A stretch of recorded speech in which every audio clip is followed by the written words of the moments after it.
After all, even breaking up an international crime ring doesn't justify another woman's borrowing your husband for a honeymoon. Now, does it?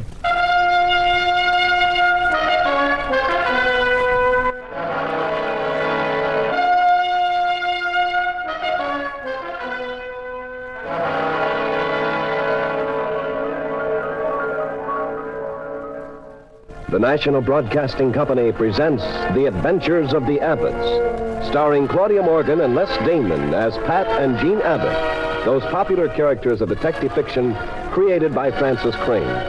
NBC invites you to join Pat and Jean each week at this time for another exciting recorded adventure in romance and crime. Tonight's story, The Dead-White Lifeboat. And here is Jean Abbott to set the stage for tonight's puzzle in murder.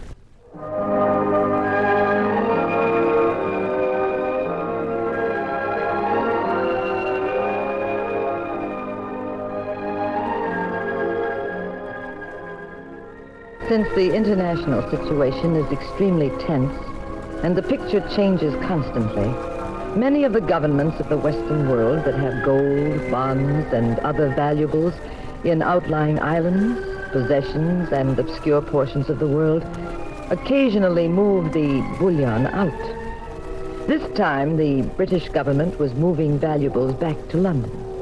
And Pat had been called in by insurance companies connected with the project to act as a private consultant on a special fee basis. So we sailed for England. At sea, I'd gone topside for a suntan. Pat had gone below for a Tom Collins.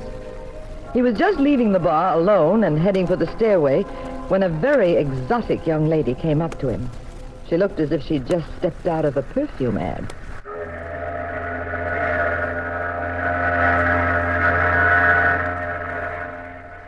Please, I'm in trouble. You've got to help me. Why, what's wrong? You've got to say you're my husband. I can't explain now, but it's terribly important. You must believe me. This isn't a joke or a trick. I'm very serious about it. Now, look, I may have just come from the bar, but I'm practically sober. There's nothing wrong with me, so if this is any kind of a gimmick at all, funny or not, I'm just not interested. It's a matter of life and death. Pretend you're my husband for a few minutes. That's all I ask. I'll explain later. It sounds like a great way to get mixed up in a brawl or a lawsuit. Why don't you try somebody else, ma'am? I'm telling you that you'll save my life if you'll do it. Those men, the two men, coming toward us now. See them? Yes, friends of yours? No, I told you I can't explain. Just say you're my husband. For heaven's sake, I beg of you, don't let me down. Yes, but what? Shh. Here they come. Hi, Rhoda. Hello, Fred. You remember Johnny, don't you? Sure she does. How have you been, Rhoda? Oh, fine. Thank you. I don't believe you've met my husband, have you? Fred Carter, Johnny Simmons. This is my husband, Harry. Oh, glad to meet you, Harry. Hello, Fred. We've heard a lot about you, Harry. Well, I'm glad to know you, too, Johnny. We've been looking all over the boat for you, Rhoda. Then I suppose you two honeymooners have made it your business to be alone, huh? I'm sorry we didn't get to your wedding. Well, we were, too. It was my fault, Johnny. I told Harry it would be in bad taste, though. You know, a second wedding for me. I didn't want a very elaborate ceremony, so we just stole away. We'd have had to apologize to a lot of our friends. Perhaps we'll have a little reception in England, Rhoda? I think we should, darling. I've heard many interesting stories about you, Harry. Yes, we could hardly wait to meet you. I almost got to see you in Washington. When were you there? About 2 weeks ago. 2 weeks ago. Let me see. Yeah, I guess that's about right. Oh, look who's coming. Who? That girl, she's an old friend of mine. Jean Abbott, of all people. I was just going... Well, Jean Abbott, I haven't seen you in years. How are you? Oh, I'm fine, thank you. Just fine. Good. How's your husband? I was just going... My what? I said, how's your husband? Oh, you mean Alphonse? That's it. I can never remember his name. Oh, Jean, meet my wife, Rhoda. I always say that. Your wife. How do you do, Jean? How do you do? And this is Fred and Johnny. How do you do? How are you? Well, we seem to be running into so many old friends today, Rhoda, don't we? Jean, did you know these two are honeymooners? No, I certainly did not. Really? Well, I guess Rhoda and I can't keep it a secret much longer. You must all meet my husband sometime. because he's not well. Oh, he isn't? The gout came back. It did? He still has that eye trouble. Oh, eye trouble? Oh, yes, my poor husband. Cross-eyed, you know. Well, I think we better be running along, huh? Running along? Yes, we'll leave these two lovebirds alone. Sure, come on. Lovebirds. See you again sometime, Jean? Well, I should hope so, Mr. Abbott. Come on, darling. We'll go back to our cabin. Okay, dear. Bye. Goodbye. Well, Hey, care to join us for a stroll around the deck, Mrs. Abbott? well, Yes, I'd be glad to. Those two make a lovely couple, don't they? Magnificent. She got quite a catch in him, I'd say. Handsome fellow. I don't know about that. Striking couple. They'll probably have beautiful babies. They'll what? Look out, Mrs. Abbott. You'll trip in that steamer chair. Oh. Here, I'll help you out. Oh, There you are. You seem so struck by what I said. I guess you didn't see that chair. yes. What was it you said? I said I imagine they'll have beautiful babies. Yes, that's what did it. Yes.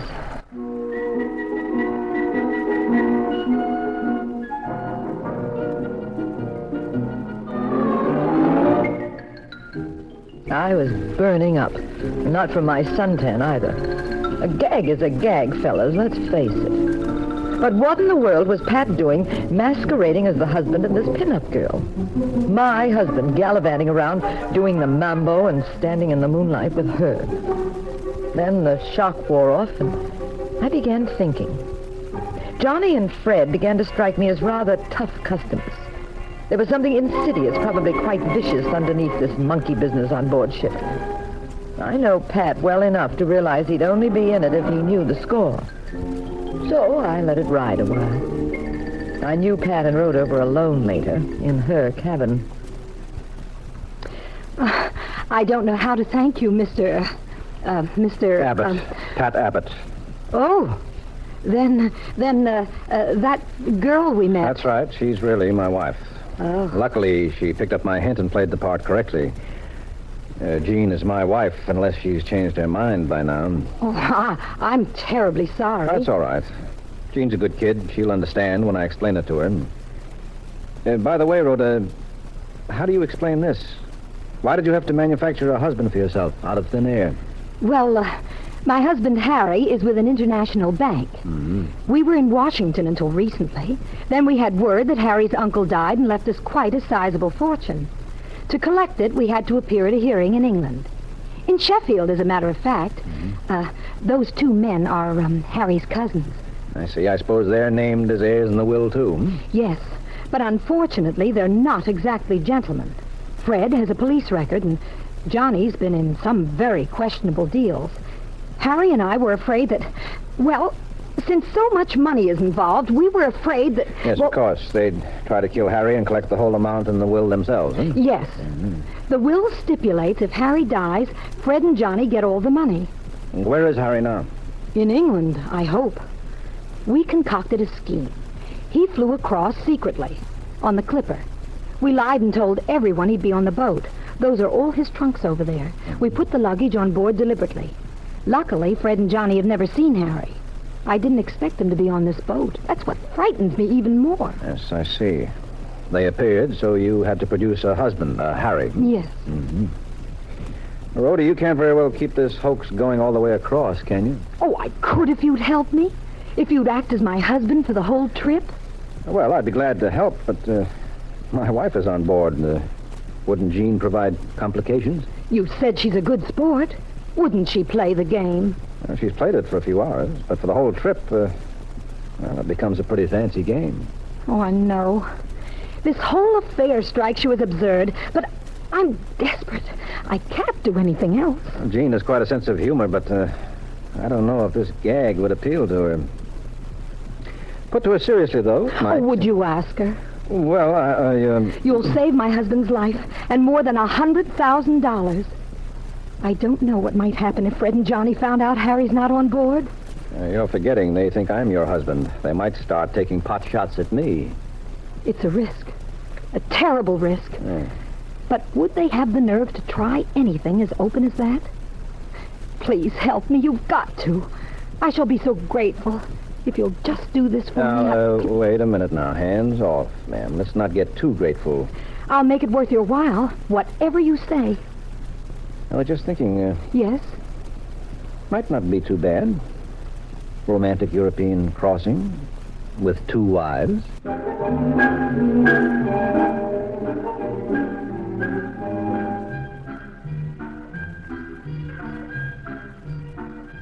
While Pat and Rhoda were in her cabin, I was doing my best to be gay and non-committal with Fred and Johnny. Then the dinner gong sounded, and in the salon I gave myself a perfect case of galloping indigestion while I watched Pat and Rhoda at another table, being coy with each other, acting like honeymooners. For 1 shilling, I'd have gone over there and broken the clinch, but I knew I had to restrain myself.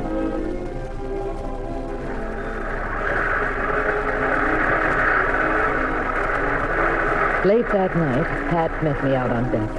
It was pitch black, so we decided to risk a stroll together. Pat told me the story. Well, darling, shall we do what Rhoda wants? Keep up the masquerade? Well, Romeo, it looks as if you've decided that already. Why ask me? I'll stop if you want, Jean. Just say the word and I'll call the whole thing off. Oh, it doesn't bother me too much. Not anymore. I think beneath this very sophisticated exterior of mine beats a very primitive heart. In that first moment when I saw you with Rhoda, I wanted to scratch your eyes out. But I'm getting used to it now. Swear? Mm-hmm, I swear. Pat, I think you should help her. I can share you for a few days if it means saving someone's life. Well, we've talked a lot about how you feel, darling, but I'm in this ball game too, remember? I miss you. Oh, Pat, darling. Wait. Be quiet. People are coming. Come over here. No one must see us together. Where we go? Behind this lifeboat. Hurry. Be careful. That's it. Now, duck down behind this one. That's it. Cozy back here, huh, Pat? Yeah. Come closer. I don't hear any people coming. There aren't any. Pat Abbott. I just thought if you and I sat down behind this lifeboat, when nobody could see us, it's, well, as good as being parked on Observation Hill in my old jalopy. Remember those nights? Remember them? Of course I do. Look at that rolling water. And the stars just above the masthead. Just like one of those nights together back in New Mexico. Oh, what in the world is Came from down the deck. That way. Pat, the alarm bell. Men overboard! Men overboard! Pat, wipe that lipstick off your cheek. All right. And you've got a smudge of white paint on your nose. They must have just painted that lifeboat. Here, take my handkerchief. Men overboard! They're lowering a boat for him, see? Well, there go the searchlights. They'll find him.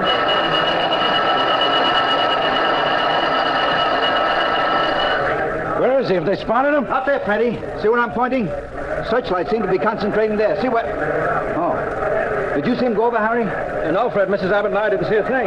Where's Rhoda? Oh, why, she's... Oh, did they find the man yet? no, not yet, Rhoda. They're looking for him. You shouldn't come out that way. You freeze in those pajamas. Oh, I was so frightened when the bell rang. I just jumped out of bed and ran to the deck. Passengers, return to your cabins, please! Return to your cabins, please!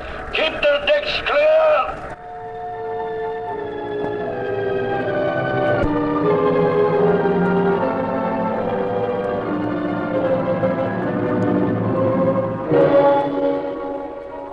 I returned to my cabin, and Pat went with Rhoda to her cabin. They never recovered the body, although they did their best. The ship's officers checked each cabin to find out who was missing.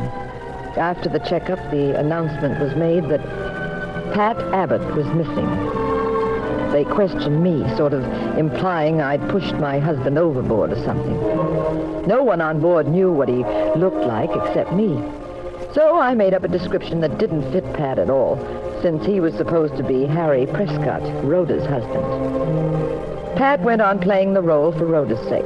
A bit too enthusiastically, I thought sometimes. Anyway, he'd steal back to my cabin occasionally and bring me up to date. The night before we were to dock at Southampton, I got a note from Rhoda asking me to come to her cabin.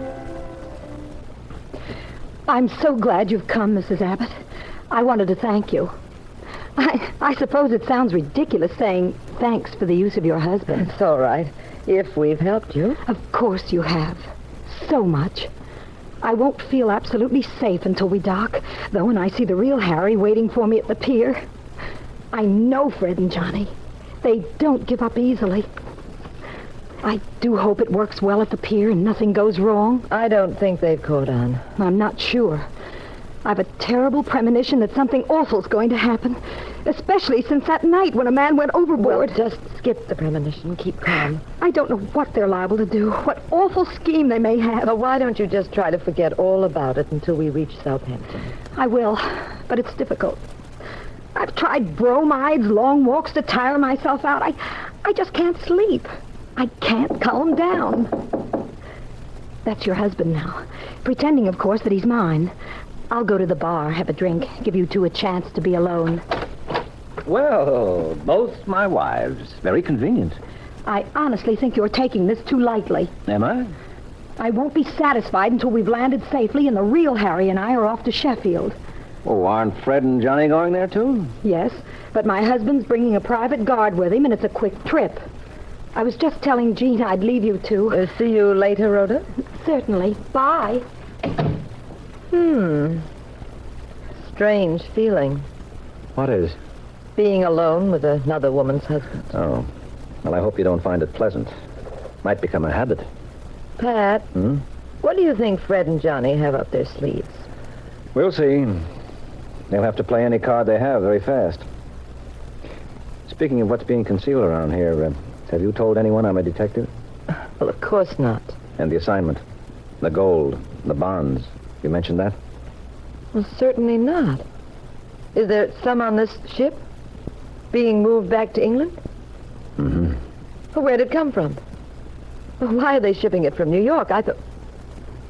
Oh, I see. They're shipping it by a zigzag camouflage route. Probably brought it up from the West Indies. Now, you just mind your own business, dear. I'm on special assignment to watch that stuff, and that's all you have to know. I just told you that much in case anything happens to me. Might come in handy for you to know. Now, come on, let's get out of here. It'd look very bad if you're found in here. But there's no harm in our walking the deck together. Oh, there are those two creeps again, Fred and Johnny. Yeah. They certainly turn up often, don't they? They couldn't be crowding us a little, could they? They could. Hi, Fred. Hello, Johnny. Hello there. So you two are really hitting it off, aren't you? Where's Rhoda? You're going to the bar. Oh, she leaves you on a honeymoon like that? With a girl as pretty as Jean? Oh, she's not the possessive type. It is curious, you know. Speaking of curious facts, Fred, you and Johnny just showed up almost automatically when that man went overboard, didn't you? Just walking around, that it? Yeah. Just walking around. Why? Well, it's just that you two always pop up wherever Rhoda and I can be found. You turn up all over the place. Look, my friend, I've got some advice for you. Don't shoot your mouth off. Don't dream up a lot of things. Don't ask questions. It isn't healthy. Oh, thanks. That's kind of you, Fred. Now, I have some advice for you two. Don't start up with me. That isn't healthy either. Now get going. You heard me? I'd like... Wait, Freddie, wait. Not now. Not here. Come on. See you around, friend.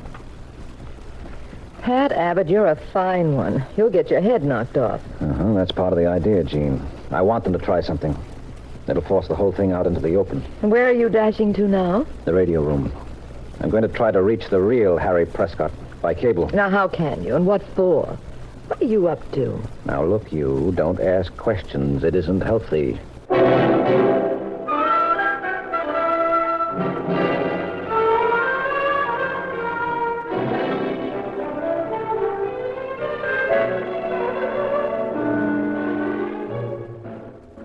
Pat simply wouldn't explain. The next morning, our ship pulled into Southampton. Rhoda seemed to be in high spirits, feeling the worst was over. We came down the gangplank together, Pat, Rhoda, and I. Fred and Johnny were walking a little behind us. And as we stepped off the gangplank and onto the pier,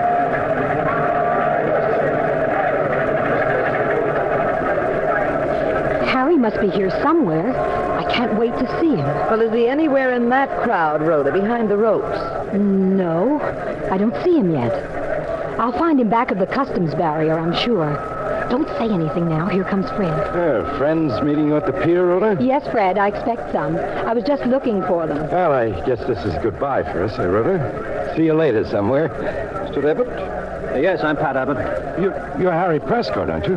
What's this all about? Well, he isn't named Abbott, Inspector. Oh, yes, I am. You see, Fred and Johnny, I had friends waiting at the pier, too. They're very anxious to meet you, Inspector McClintock of the Yard. We have men all over the dock, so I would advise no one to try anything. This gentleman is Pat Abbott, and I'm his wife. First time I could say so in almost a week, and I don't mind announcing it at all. Now, let's go on from there. Rhoda, what the devil have you done? Don't you start anything, Fred. Rhoda told us about the will. The will? What will? If you'll all excuse me, I'd like to look for my husband. He might be at the other end of the pier. I hardly think so, Rhoda. My arm! You're hurting my arm, Mr. Abbott. Well, I just want to be sure you won't run off on some foolish errand, Rhoda. Harry isn't on this pier, is he? He isn't even in England, I'd say. I don't know what you're talking about. Let go of me. Go ahead, Mr. Abbott. Let's have the rest. Your husband is at the bottom of the ocean, isn't he, Rhoda? Your beloved husband you've been so worried about? Right? He's dead and gone. Inspector, I appeal to you. This man is... Please continue, Mr. Abbott. When the roll call was made, after a man went overboard, they said Pat Abbott was missing. That meant Harry was really the man that was missing, didn't it? I'd taken his place, hadn't I? Rhoda, if you pulled a trick like that... Oh, but she did, Fred. She murdered Harry? Certainly. I knew your husband must have registered on board, Rhoda, or the roll call would never have come out that way. Your husband worked for an international bank, all right. He was helping bring gold and bonds and other valuables to London. He wanted to keep his presence on board very quiet, so he stayed in his cabin, allowed no one to spot him. Well, that played right into your hands. You had a smuggling gimmick figured out with Freddie and Johnny. They'd knock him off, use his papers, his keys, get access to the bullion, sneak some of it off the ship in that luggage you pointed out to me. You can't prove any of that. But then you got greedy. You decided you wouldn't have to split with Freddie and Johnny. You'd do it all yourself. They'd never seen Harry. So you got me to portray your husband. Freddie and Johnny would go off on a wild goose chase trying to kill me. And they'd step into trouble they didn't expect. Meantime, you killed Harry yourself. Dragged the body out in the dead of night and shoved it into the sea. But evidence, Pat. I don't see how you can really Dear, prove... remember when you and I hid behind that lifeboat and you got white paint on your nose? Well, certainly. Well, they just painted the lifeboats. When Rhoda came out on deck, she was in pajamas. Remember? Why, Well, it you... struck me as being just odd enough to call for some investigation. So during one of the many times I was in your cabin, Rhoda, I looked at your dresses. One of them had a big white smudge on it. Paint from the lifeboat. Now, don't tell me you can explain how that happened. Jean and I hid behind one for a reason, but why did you? Could it be that you hid the dead body there till you got the right moment, when the deck was deserted, so you could push it over? Or could it be you sweated it out when somebody saw the body go over and turned in an alarm? Or could it be that you saw the murder rap coming if they found that body in the water? Well, then, Pat, there isn't any will or any dead uncle. Inspector, I'd like to make a small bet with you that Rhoda has a very fancy trunk with hidden compartments. And in the compartments, you'll find very high-valued negotiable bonds, securities, yes, maybe some pure gold, all of which was in Harry's custody. And if you check with the purser... I already have. Harry had a safe deposit box. Rhoda here visited quite a few times. That being watched or questioned, of course, being his wife. The box is quite empty. That stuff in the trunk, too, Rhoda?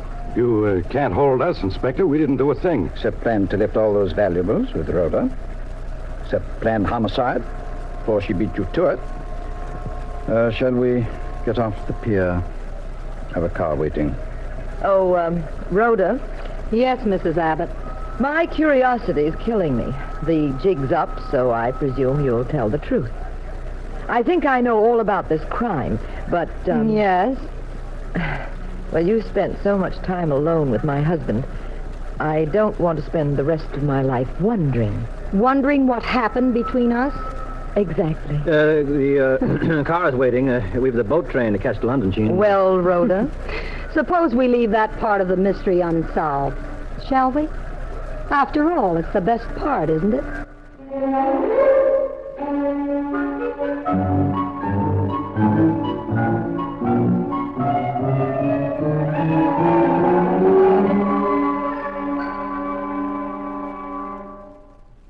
I hate that woman. Oh, she was just being coy.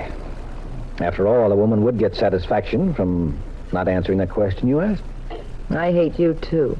No, this is a fine, high-class London hotel. We're comfortable. Food is better in England now.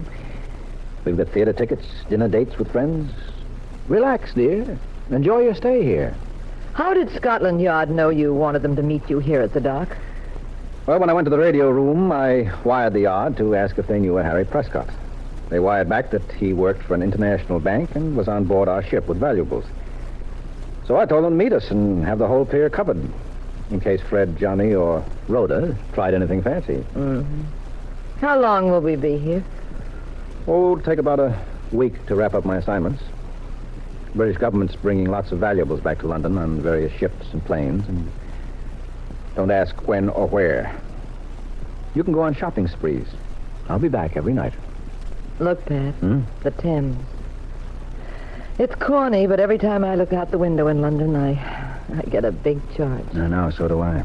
Parliament, Westminster, the bobbies on the corner. I'm a real pushover, too. Tourist type.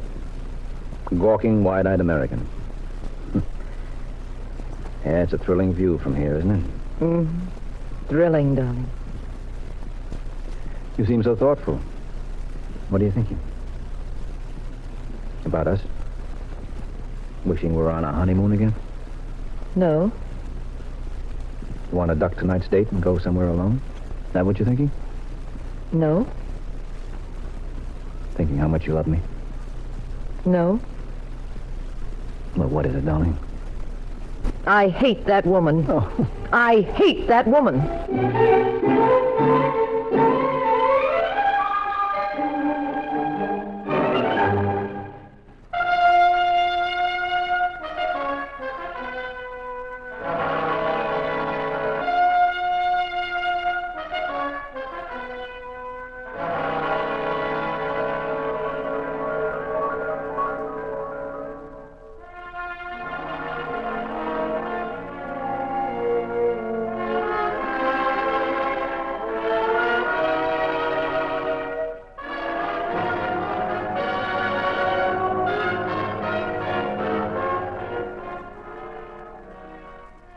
The National Broadcasting Company has presented The Adventures of the Abbotts, starring Claudia Morgan and Les Damon as those popular personalities of detective fiction, Pat and Jean Abbott, created by Francis Crane. The cast included Catherine Barrett, Santos Ortega, and Maurice Tarplin. The Adventures of the Abbotts was written by Howard Merrill. Original music composed and conducted by Dewey Bergman. Produced by Ted Lloyd and Bernard L. Schubert. Directed and recorded by Harry Frazee. This is Wayne Howell speaking. Next week, same time, same station. Another exciting adventure in crime with Pat and Jean in The Adventures of the Abbotts. This is the United States Armed Forces Radio and Television Service.